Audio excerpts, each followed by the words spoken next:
Bonjour à tous. J'ai souhaité vous parler aujourd'hui des institutions partenaires de la commune. La première d'entre elles est la métropole Aix-Marseille-Provence. Cette grande entité est composée de 92 communes, dont notre commune. C'est un partenaire privilégié car la métropole a des compétences du quotidien. La voirie, les déchets, l'eau et l'assainissement, les zones d'activité, la planification urbaine. Et j'ai à cœur en tant que maire d'entretenir de bonnes relations avec cette institution très importante. Tout d'abord avec la présidence, mais aussi avec les différents services avec qui nous avons de nombreuses réunions de travail et qui nous permettent de suivre les dossiers. Et au sein de cette métropole, nous avons créé avec les maires amis des communes voisines le groupe EPIC, Entente pour l'intérêt des communes. Un groupe fort, lié d'amitié, qui pèse dans les décisions de la métropole. La deuxième institution avec laquelle la commune collabore beaucoup, c'est le conseil départemental des Bouches-du-Rhône, présidé par Martine Vassal. C'est une entité qui nous aide beaucoup.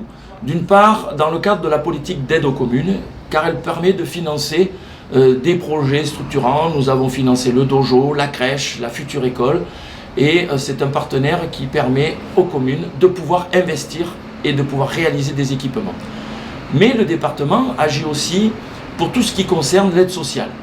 Alors, nous avons bien évidemment la maison du bel âge, mais aussi le département est présent pour l'entraide Solidarité 13 à l'attention des seniors.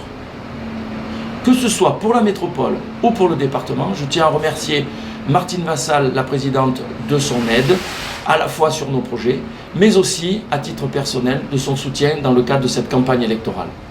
Dans le cadre de ce petit clip de terrain, j'ai souhaité aussi vous parler du dossier du mur anti-bruit. Depuis de nombreuses années, mon prédécesseur et moi-même, régulièrement, nous sollicitons la société Vinci Autoroute pour tout simplement remplacer le mur existant qui est inefficace et pas assez étendu. Aussi, après avoir essuyé plusieurs refus, pour des raisons diverses, je souhaite que nous puissions agir de concert. Et j'envisage très prochainement de créer un collectif, vous, la population, et le maire en tête, pour pouvoir plaider ce dossier important pour la qualité de vie et les nuisances sonores sur notre village. Il nous faut un mur anti-bruit aux normes modernes, efficaces, esthétiques, de manière à ce que nous puissions rendre à notre village une qualité de vie. Sur ce dossier, je reviendrai vers vous juste après les élections et je compte sur vous. Également dans le cadre institutionnel, je compte solliciter des fonds européens pour des gros projets d'équipement de la commune, notamment notre future école élémentaire. La recherche de financement européen requiert des compétences particulières. C'est pour cela que j'envisage de mutualiser des ressources humaines avec les communes voisines afin de monter nos projets européens avec efficacité et de plaider pour de meilleurs équipements dans notre commune.